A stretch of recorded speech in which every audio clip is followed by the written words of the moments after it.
Hello दोस्तों, good morning जी। नमस्कार। मैं डॉक्टर स्वर्ण कुमार आपका अपने YouTube channel learner exam point पर हार्दिक स्वागत करता हूं। दोस्तों, आज हम जो है आयोगों की दृष्टि से सैडलर आयोग को जो है पढ़ाने वाले हैं या इस पर आपसे चर्चा करने वाले हैं। तो देखेंगे दोस्त, आयोगों की दृष्टि से अगर देखा जाए तो सैडलर आयोग का गठन जो किया गया था वो 1917 में किया गया था दोस्त। और सैडलर आयोग को जो है कई नामों से भी जाना जाता है दोस्त। सैडलर आयोग को कलकत्ता विश्वविद्यालय आयोग भी कहा जाता है। और कलकत्ता विश्वविद्यालय आयोग का गठन जो है दोस्त वो 14 सितंबर 1917 को किया गया था। और इस आयोग का जो गठन किया गया था स्वयं उन्हीं के नाम पर दोस्त, जो इस आयोग के अध्यक्ष थे। और इस आयोग के अध्यक्ष कौन थे? तो लीड्स विश्वविद्यालय इंग्लैंड के उपकुलपति अर्नेस्ट माइकल सैडलर थे दोस्त। उनको जो है कलकत्ता विश्वविद्यालय आयोग का क्या बनाया गया था? अध्यक्ष बनाया गया था दोस्त। तो देखेंगे कलकत्ता विश्वविद्यालय जो आयोग बनाया गया था, सबसे मुख्य बिंदु इसमें क्या था? कलकत्ता विश्वविद्यालय की जांच करना और उसके उन्नयन हेतु, उसके विकास हेतु, उसके नवीनीकरण हेतु कुछ सुझाव प्रस्तुत करना। अच्छा, ज़रूरत क्यों पड़ी कलकत्ता विश्वविद्यालय आयोग के गठन का? क्योंकि दोस्त आप जानते हैं कि इसके पहले जो हमारे जितने भी आयोग आए, चाहे 1882 का देख लीजिए हंटर आयोग, या उसके पहले जाएंगे तो 1954 का वुड घोषणा पत्र देख लीजिए। सबसे ज़्यादा देखेंगे तो वुड घोषणा पत्र जो था वो अपने प्रस्ताव में यह कहा था कि लंदन की तर्ज पर भारत में विश्वविद्यालयों की स्थापना की जाए दोस्त। तो लंदन विश्वविद्यालय की तर्ज पर 1857 में, लंदन विश्वविद्यालय की तर्ज पर 1857 में भारत में 3 स्थान पर जो है विश्वविद्यालय की स्थापना की गई।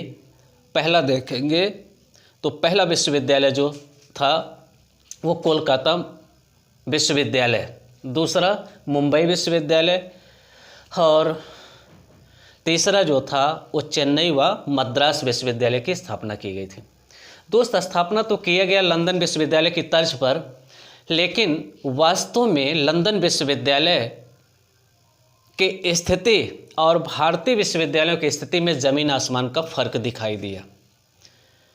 तो समय समय पर जो है इसकी समीक्षा की जाती है कि हमने जो लंदन विश्वविद्यालय की तर्ज पर भारत में 3 विश्वविद्यालयों की स्थापना किया है, उसकी विकास की स्थिति क्या है। क्यों? क्योंकि इसके पिछले वाले आयोग जो थे वो प्राथमिक शिक्षा पर ज़्यादा बल दिए थे। ठीक है दोस्त। तो अच्छा, इसका विकास क्यों नहीं हुआ? क्योंकि उसका कारण ये था कि आपका प्रथम विश्व युद्ध 1914 में छिड़ जाता है दोस्त। 1914 से 1918 तक प्रथम विश्व युद्ध चलता है। और उस विश्व युद्ध के कारण जो है भारतीय विश्वविद्यालयों की जो स्थिति है उतना विकास नहीं हो सका जितना कि अपेक्षा की गई थी दोस्त। तो सबसे ज़्यादा बल जो दिया गया है वो उच्च शिक्षा पर दिया गया है, कलकत्ता विश्वविद्यालय की शिक्षा पर दिया गया है। ठीक है। और उसके साथ साथ माध्यमिक शिक्षा पर भी जो है कलकत्ता विश्वविद्यालय आयोग ने बल दिया है और स्त्री शिक्षा पर भी बल दिया है दोस्त। ठीक है। तो चलते हैं देर न करते हुए दोस्त, क्योंकि समय भी हमारे पास कम ही रहता है। तो देखते हैं पहला क्वेश्चन क्या कह रहा है। कह रहा है कि सैडलर आयोग कब आया। तो देखेंगे सैडलर आयोग कब आया, तो ध्यान दीजिएगा दोस्त। सैडलर आयोग का गठन 14 सितंबर 1917 को किया गया था और इसने अपना प्रतिवेदन जो है दोस्त 17 माह बाद अर्थात 1919 में जो है प्रस्तुत किया था। ठीक है। कितने सदस्य थे इसमें दोस्त? 5 सदस्य थे। किसमें? कलकत्ता विश्वविद्यालय आयोग में जो है 5 सदस्य थे दोस्त। ठीक है। और 17 माह बाद इन्होंने अपनी रिपोर्ट को प्रस्तुत किया था। कितने भागों में प्रस्तुत किया था दोस्त? तो 13 भागों में जो है कलकत्ता विश्वविद्यालय आयोग ने अपनी रिपोर्ट को क्या किया था? प्रस्तुत किया था। समझ में आया दोस्त? आगे चले। अगला क्वेश्चन जी देखिए, कलकत्ता विश्वविद्यालय आयोग 1917-1919। अगला, कलकत्ता विश्वविद्यालय आयोग के अध्यक्ष कौन थे दोस्त? तो कलकत्ता विश्वविद्यालय आयोग के जो अध्यक्ष थे वो अर्नेस्ट माइकल सैडलर थे दोस्त। कौन थे? Ernest Michael Sadler. अब अर्नेस्ट माइकल सैडलर कहाँ के थे दोस्त? तो ये जो इंग्लैंड के थे। कहाँ के थे? इंग्लैंड के थे। अच्छा, इंग्लैंड में किस पद पर थे कि ये भारतीय विश्वविद्यालयों की जांच करने के लिए पहुंच गए? तो इंग्लैंड में ये लीड्स विश्वविद्यालय के उपकुलपति थे। कौन? Ernest Michael Sadler. और इसलिए इनको जो है ब्रिटिश सरकार ने भारतीय विश्वविद्यालय की जांच करने के लिए जो है आदेश दिए थे दोस्त। क्लियर? आगे बढ़ें। हाँ, अगला देखिए, कह रहे कलकत्ता विश्वविद्यालय आयोग का गठन कब किया गया था? बहुत इंपॉर्टेंट।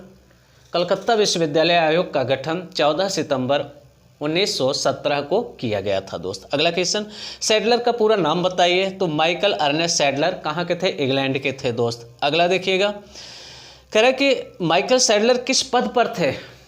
यहाँ पर देखिएगा, कह रहे कि माइकल सैडलर किस पद पर थे? तो मैंने बताया कि ये जो है इंग्लैंड में लीड्स विश्वविद्यालय के क्या थे? उप कुलपति थे दोस्त। अगला, और कलकत्ता विश्वविद्यालय आयोग का गठन या आयोग का उद्देश्य क्या था? Very very important. कलकत्ता विश्वविद्यालय का उद्देश्य क्या था? कलकत्ता विश्वविद्यालय की स्थिति की जांच एवं नवीनीकरण हेतु सुझाव प्रदान करना। ठीक, आगे चलते। कह रहे कलकत्ता विश्वविद्यालय आयोग अपनी रिपोर्ट कब प्रस्तुत किया था? तो 17 माह बाद दोस्त। मैं इसको आपको बताया कि 17 माह बाद, ठीक है, इन्होंने अपनी रिपोर्ट को जो है 1919 में प्रस्तुत किया था। कितने भागों में? 13 भागों में प्रस्तुत किया था। यहाँ पर देखिए, 17 माह बाद 1919 में। और सैडलर आयोग अपनी रिपोर्ट कितने भागों में प्रस्तुत किया था?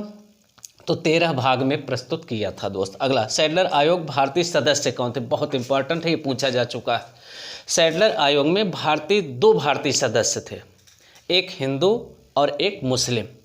हिंदू में देखेंगे डॉक्टर आशुतोष मुखर्जी, और मुस्लिम में देखेंगे तो डॉक्टर जियाउद्दीन अहमद है दोस्त। क्या है? डॉक्टर जियाउद्दीन अहमद। डॉक्टर जियाउद्दीन अहमद है दोस्त।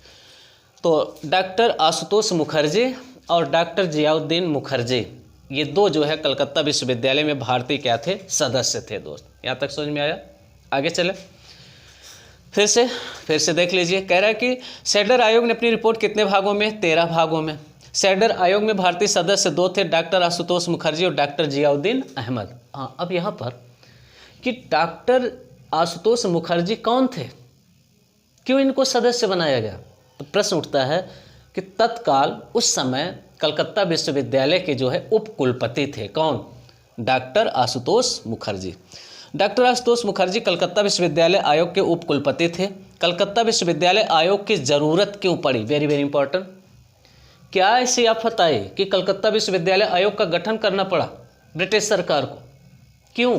तो ज़रूरत देखिए क्यों आवश्यकता पड़ी। कह रहा है कि वुड घोषणा पत्र 1854 के आधार पर, वुड घोषणा पत्र 1854 के आधार पर जो भारत में 3 विश्वविद्यालय 1857 में स्थापित किए गए थे, कलकत्ता विश्वविद्यालय, मुंबई विश्वविद्यालय, चेन्नई विश्वविद्यालय। इन विश्वविद्यालयों की स्थिति क्या है? क्या ये लंदन के तर्ज पर केवल बकवास हुआ है या कुछ इसमें सुधार हुआ है या कुछ इसमें उन्नति हुई है? ठीक है, कहाँ तक हमने लक्ष्य को हासिल किया? और भारतीय भी समय समय पर मांग करते रहे कि अगर लंदन के तर्ज पर भारत में भी विश्वविद्यालय की स्थापना की गई है तो लंदन की स्थिति को देखते हुए और भारत की स्थिति को देखते हुए दोनों में तुलनात्मक अध्ययन करते हुए भारतीय शिक्षा का विकास किया जाए।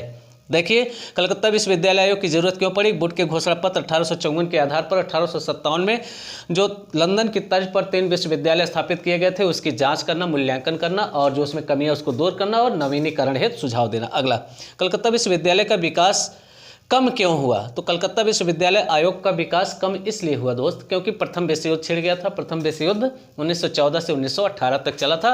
उसका प्रभाव जो है भारतीय शिक्षा पर भी पड़ा था या भारतीय विश्वविद्यालयों पर भी दोस्त पड़ा था, क्योंकि मैंने बताया कि एक युद्ध अगर कोई देश लड़ता है तो उसका विकास जो होता है वो 20 वर्ष क्या होता है? पीछे हो जाता है दोस्त। एक युद्ध बराबर 20 वर्ष विकास पीछे। तो वैसे भी भारत की स्थिति को आप देख सकते हैं। 1947 में एक युद्ध लड़ा, फिर जैसे ही थोड़ा सा स्थिति सुधार हुआ, फिर 1962 में चाइना, फिर 1965 में पाकिस्तान, फिर 1971 में पाकिस्तान, फिर 1999 पाकिस्तान चाइना, पाकिस्तान भारत पर युद्ध किया। तो वैसे देखा जाए तो भारत को जो 1947, 1962, 1965, 1971, 1999 लगभग 5 युद्धों का सामना करना पड़ा। तो आप समझ सकते हैं कि भारतीय अर्थव्यवस्था का कितना ज़्यादा प्रभाव पड़ा होगा। ठीक है दोस्त, तो वही कारण था कि कलकत्ता विश्वविद्यालय आयोग का जो है उतना ज़्यादा विकास नहीं हो पाया। क्यों? क्योंकि प्रथम विश्व युद्ध छिड़ गया था दोस्त। आगे चले। एकाकी विश्वविद्यालय की स्थापना ढाका में हुआ था 1919 में। एकाकी विश्वविद्यालय क्या था दोस्त? देखेंगे कलकत्ता विश्वविद्यालय के भार को कम करने के लिए यह सैडलर ने सुझाव दिया था कि कलकत्ता विश्वविद्यालय पर भार बहुत ज़्यादा बढ़ रहा है, और उसको देखते जो है एकाकी विश्वविद्यालय ढाका में, ठीक है, स्थापित किया गया। बोर्ड ऑफ सेकेंडरी एजुकेशन की स्थापना का भी सुझाव दिया था। कौन दिया था? अर्नेस्ट माइकल सैडलर ने कहा था कि बोर्ड ऑफ एजुकेशन विभाग की स्थापना किया जाए। कहाँ? उत्तर प्रदेश में। सैडलर आयोग ने इसका क्या किया था? सुझाव दिया था दोस्त। अगला, सैडलर आयोग के सदस्यों की संख्या कितनी थी? तो 5 सदस्य थे। कौन कौन? Doctor Gregory, sir Philip Hartog, professor Ramsay Muir, very important है, यहाँ से क्वेश्चंस बन सकते हैं दोस्त, ध्यान दीजिएगा। सैडलर आयोग के सदस्यों की संख्या 5 है। 5 में पहला कौन है? डॉक्टर ग्रेगरी, सर फिलिप हर्टांग, जो कि हर्टांग समिति आगे आपको हम पढ़ाने वाले हैं। अगला देखेंगे प्रोफेसर रेमजे म्योर, और चौथा आशुतोष मुखर्जी, और 5वां कौन? जियाउद्दीन। यही 2 जो है भारतीय सदस्य थे दोस्त। कौन? आशुतोष मुखर्जी और जियाउद्दीन अहमद। कलकत्ता विश्वविद्यालय आयोग में 2 भारतीय सदस्य थे। कौन कौन? आशुतोष मुखर्जी और जियाउद्दीन अहमद। अगला, और डॉक्टर ग्रेगरी, सर फिलिप हर्टांग और प्रोफेसर रेमजे म्योर, ये जो है आपके पाश्चात्य देश के थे, और वो कौन था? इंग्लैंड के थे। आगे चलते। पर्दा विश्वविद्यालय खोलने का सुझाव किसने दिया था? तो 1917 में दिया था। कौन? सैडलर ने कहा था कि पर्दा विश्वविद्यालय की स्थापना की जानी चाहिए। पर्दा विश्वविद्यालय है क्या? तो 15 से 16 वर्ष की आयु में बालिकाओं के लिए अलग से जो है विद्यालय खोले जाएं, उनकी शिक्षा दीक्षा के लिए दोस्त। ठीक है, क्यों? क्योंकि भारत में उस समय बहुत ज़्यादा रूढ़वादिता था। तो जो अभिभावक होते थे वो अपनी लड़कियों को जो है वो शिक्षा ग्रहण करने के लिए जो है बालकों के साथ में वो पसंद नहीं करते थे कि हमारी बच्चियां जो हैं वो बालकों के साथ में शिक्षा को ग्रहण करें, इसलिए वो उच्च शिक्षा से वंचित रह जाती थी। ठीक है, तो उसको देखते हुए और स्त्री शिक्षा को प्रोत्साहन हेतु सैडलर ने कहा था क्या कि पर्दा विद्यालय खोलने का सुझाव दिया था 1917 में। 15 से 16 वर्ष की बालिकाओं की शिक्षा के लिए सैडलर ने कहा था। कौन विद्यालय? पर्दा। पास कोर्स और ऑनर्स कोर्स का सुझाव दिया था दोस्त। ठीक है, पास कोर्स जो करना चाहते हैं उनके लिए अलग से विद्यालय की स्थापना की जाए, और ऑनर्स कोर्स जो करना चाहते हैं, ठीक, जो व्यावसायिक लाइन में जाना चाहते हैं, व्यावसायिक शिक्षा की दृष्टि से जाना चाहते हैं, उनके लिए अलग कोर्स की व्यवस्था किया जाए। सैडलर आयोग के प्रमुख सुझाव क्या थे? पहला देखेंगे, यहाँ पर ध्यान दीजिएगा। सैडलर आयोग के प्रमुख सुझाव: इंटर के बाद विश्वविद्यालय में प्रवेश और स्नातक पाठ्यक्रम 3 वर्ष का हो। देखिए, कह रहे हैं कि आप हायर एजुकेशन में तब प्रवेश दीजिए जब वह बच्चा, वह लड़का जो है इंटर क्रॉस कर चुका हो, 12 पास के बाद। ठीक है, और कह रहे हैं कि स्नातक 3 वर्ष का किया जाए दोस्त। तो पहले देखेंगे स्नातक जो है 1 वर्षीय होता था या 2 वर्षीय होता था, फिर उसको बढ़ा करके इनकी कितनी मांग थी कि 3 वर्ष किया जाए। कौन सा? स्नातक पाठ्यक्रम।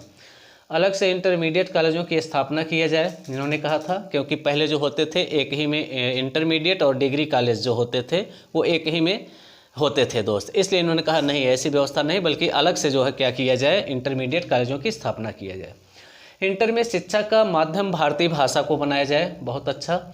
प्रत्येक प्रांत में माध्यमिक और इंटरमीडिएट शिक्षा बोर्ड का निर्माण किया जाए। ये किसने सुझाव दिया? देखिए, माइकल सैडलर ने क्या सुझाव दिया कि प्रत्येक प्रांत में माध्यमिक इंटरमीडिएट शिक्षा बोर्ड का क्या किया जाए? निर्माण किया जाए। जब प्रत्येक प्रांत में होगा तो अपने अपने कार्यों को सही समय पर वो क्या करेंगे?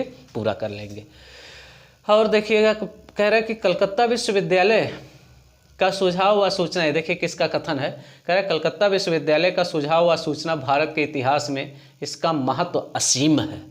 अर्थात कलकत्ता विश्वविद्यालय ने जो सुझाव दिया था, जो सूचना दिया था, वो भारतीय इतिहास के लिए एक असीम है और बहुत अधिक महत्व है। यह कथन किसने कहा? आर्थर मेजू ने कहा है। तो आर्थर मेजू का कथन है दोस्त। तो ठीक है, नमस्कार दोस्त, अगले वीडियो में फिर मिलते हैं दोस्त।